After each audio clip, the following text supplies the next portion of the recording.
Vito mengulangi apa yang sebelumnya dikatakan dokter kepada pasangan Libra dan Kevin. Setelah dia tahu bahwa Albert hamil, Vito sudah membaca banyak informasi mengenai wanita hamil dan anak kembar. Memikirkan situasi Albert, seharusnya sebentar lagi kedua bayi itu bisa segera bertemu dengan mereka. Kevin berkata, kondisi Albert cukup baik dan akan segera melahirkan. Ibu Kina juga pernah melahirkan dan dia sudah pernah melihat atau dengar situasi seperti ini. Dia menghela nafas lega dan senang karena Albert tidak akan terlalu kesakitan. Sekitar setengah jam kemudian keluarga Okto juga tiba di rumah sakit. Setelah bertanya tentang situasi Albert, dia duduk di kursi depan ruang bersalin dan menunggu.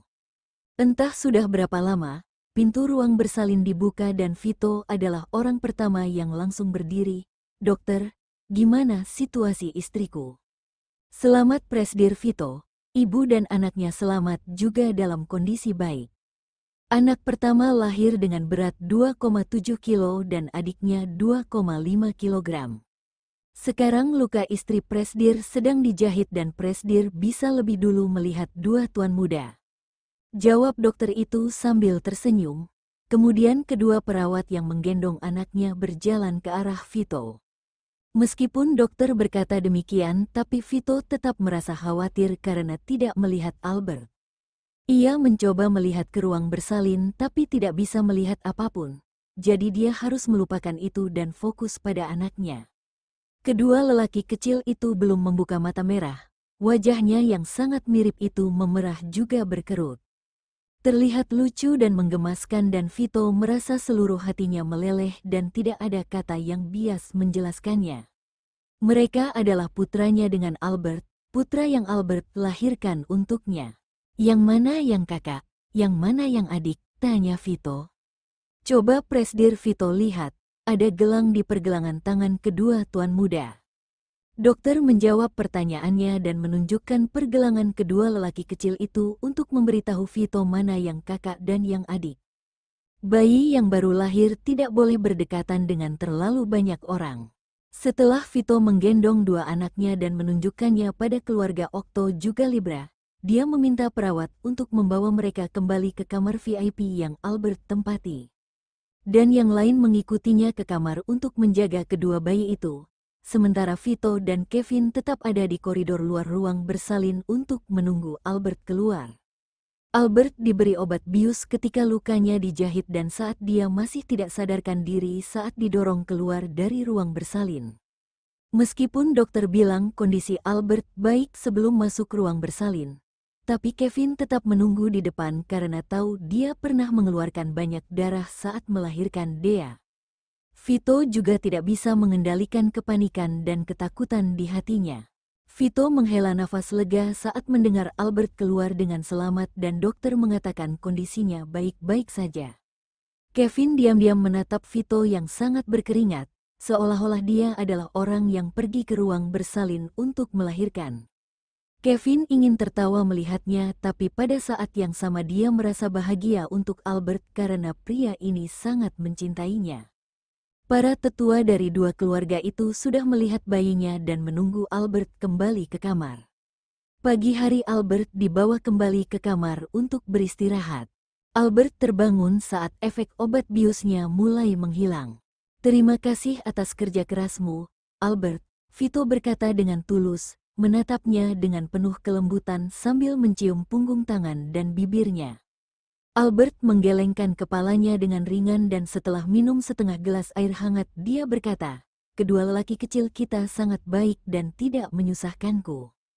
Dia tidak bisa menghindari rasa sakitnya, tapi proses persalinannya jauh lebih lancar dan lebih cepat dari yang dibayangkannya. Albert menatap kedua anak yang berbaring di sampingnya dan berkata sambil tersenyum, mereka jauh lebih kecil dari Dea saat dia baru lahir. Wajahnya juga sangat mirip. Kalau kamu tidak lihat gelang pasti kamu tidak tahu yang mana kakak dan adik.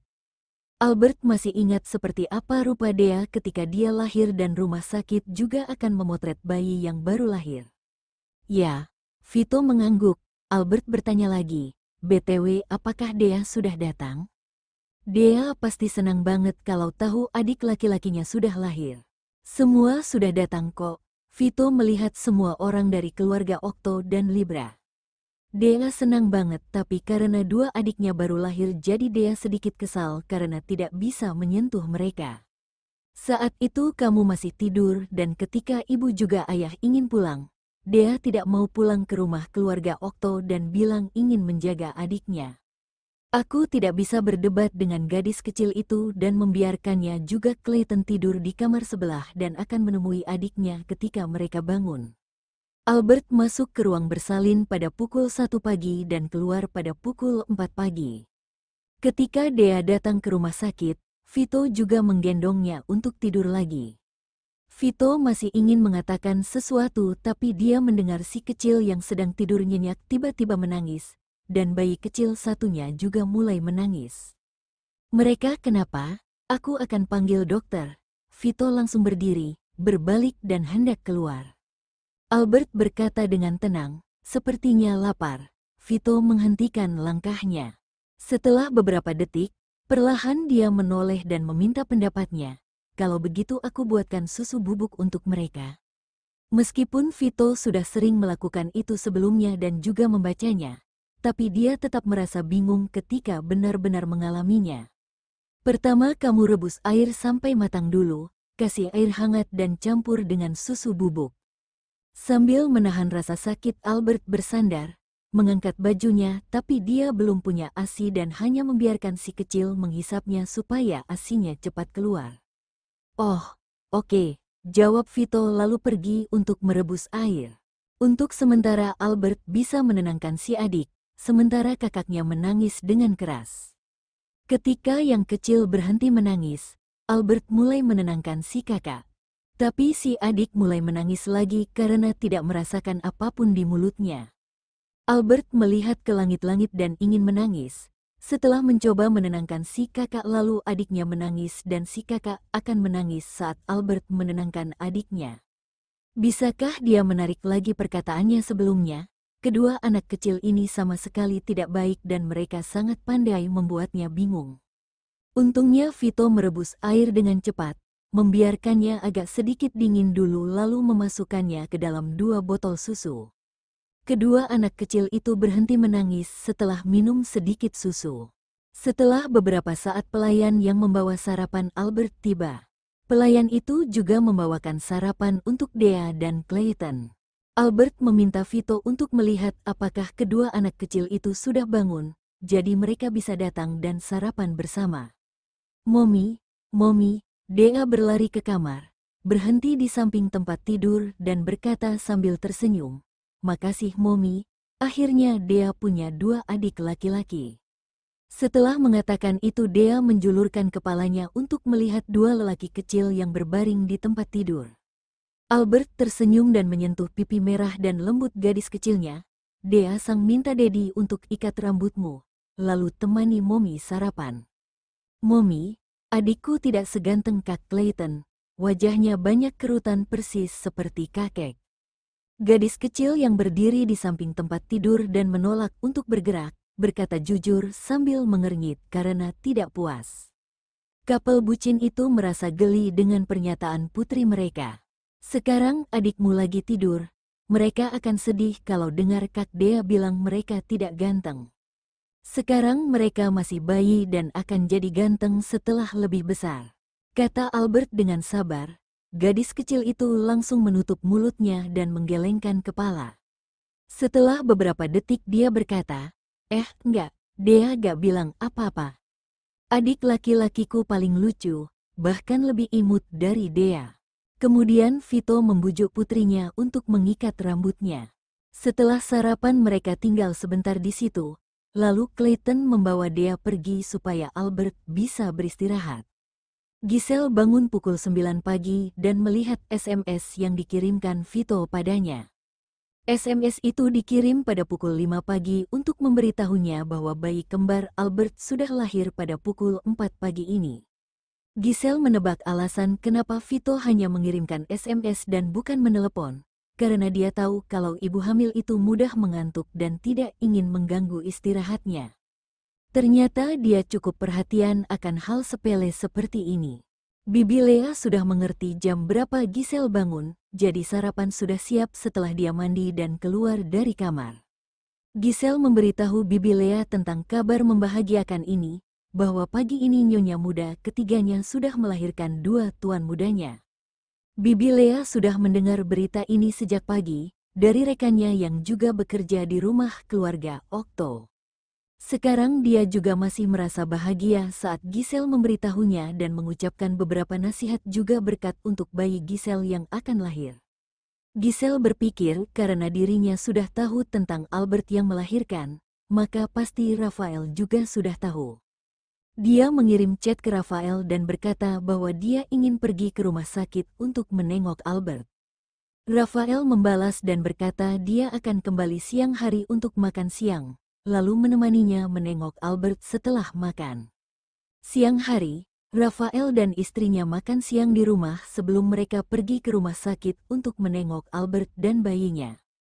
Mungkin karena ini pertama kalinya dia akan jadi seorang ibu, seluruh hati Giselle tersentuh ketika melihat 2 bayi kecil yang masih merah dan lembut yang belum membuka matanya. Dia juga merasakan sesuatu yang tidak bisa dijelaskan. Giselle tahu bahwa Albert masuk ruang bersalin di pagi hari, dan dia sedikit bertanya apa yang dirasakan Albert saat itu, bagaimana proses persalinan dan mengobrol lebih banyak tentang bayinya.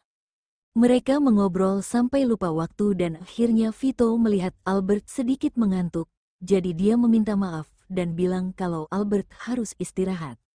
Giselle merasa sangat malu karena itu dan langsung mengatakan bahwa dia akan kembali menengok di lain hari. Sejak dia meninggalkan kamar, Giselle terus tersenyum dan sangat terlihat kalau dia dalam mood yang baik. Seolah memikirkan sesuatu, Giselle menarik lengan Rafael dan berkata dalam bahasa isyarat, kedua pria kecil itu sangat imut ya. Rafael sedikit ragu untuk setuju, dan berpikir dalam hati, apanya yang imut sih, wajah mereka berkerut gitu. Dia malah lebih lucu dan imut, Albert hebat sekali. Giselle tersenyum dan berbicara dengan bahasa isyarat lagi. Karena dia sudah hamil anak kembar juga melahirkan 2 bayi dalam waktu yang berdekatan dan tenang, sehingga Giselle merasa Albert sangat kuat dan luar biasa. Ya, kali ini Rafael benar-benar setuju dengan perkataannya. Giselle menunduk dan mengelus perutnya, yang sudah berusia lebih dari 5 bulan. Hari ini, setelah melihat 2 putra Albert membuatnya jadi lebih menantikan kelahiran bayinya dan Rafael. Terlebih lagi pria ini sudah memperlakukan anak di perutnya seperti anak perempuan, sejak terakhir kali dia bilang dia ingin adik perempuan. Dan Rafael selalu memanggilnya, Cordelia, Cordelia. Giselle sendiri tidak peduli dengan jenis kelamin anaknya dan sudah menahan keinginannya untuk bilang bahwa itu hanya perkataan dia saja. Jadi Rafael tidak perlu menganggapnya terlalu serius, karena tidak mau jika ke depannya dia akan sedih ketika Giselle melahirkan seorang putra. Dia teringat obrolannya dengan Kina sebelumnya. Dulu tuan muda kedua berpikir kalau Kina hamil seorang putri dan tanpa memeriksa jenis kelaminnya, dia sangat yakin dan setiap hari dia memanggil bayi di perut Kina dengan nama anak perempuan. Tapi ketika Clayton lahir, tuan muda kedua benar-benar bingung dan berpikir bahwa dokter membawa anak yang salah. Giselle menari lengan bajunya lagi. Apo, Rafael menoleh ke arahnya. Giselle hanya menggelengkan kepala untuk menunjukkan tidak ada apa-apa. Dia ingin bertanya pada Rafael bagaimana jika ke depannya dia melahirkan seorang putra. Tapi dia teringat oleh reaksi tuan muda kedua dan hanya bisa menelan kata-katanya. Giselle berpikir bahwa kalau dirinya mengandung seorang putra dan melahirkan, maka reaksi Rafael mungkin akan heboh saat melihat bayinya. Giselle tidak bisa menahan senyumnya ketika memikirkan ini. Rafael tidak tahu apa yang sebenarnya dipikirkan oleh Giselle saat melihat kepalanya tertunduk dan tangannya mengelus perutnya yang membuncit. Dia menebak bahwa Giselle sedang memikirkan bayi mereka setelah melihat 2 putra paman ketiganya. Kebetulan hari ini adalah akhir pekan, meskipun Rafael masih sibuk dengan urusan kantor cabang. tapi hari ini dia memutuskan untuk cuti setengah hari dan menemani Giselle jalan-jalan. Ketika dia bertanya kepada Giselle kemana dia ingin pergi, Giselle langsung bilang mau pergi ke mall. Sejak dia hamil, Giselle lebih suka pergi berbelanja di toko ibu dan bayi. Biasanya dia belanja sendirian dan hari ini Rafael menemaninya, dan membuat maknanya berbeda. Sebelumnya Rafael sudah pernah desain pakaian dan dia punya selera yang lebih modis, tapi dia langsung menyuruh penjaga toko mengambil dan membungkus semua pakaian bayi yang dilihatnya. Giselle buru-buru menghentikannya, "Kenapa kamu beli semua baju untuk anak perempuan? Baju ini cuma bisa dipakai sampai sekitar 1 tahun, lagi pula 1,5 tahun masih lama, jadi jangan beli terlalu cepat. Aku beli untuk ditaruh di rumah.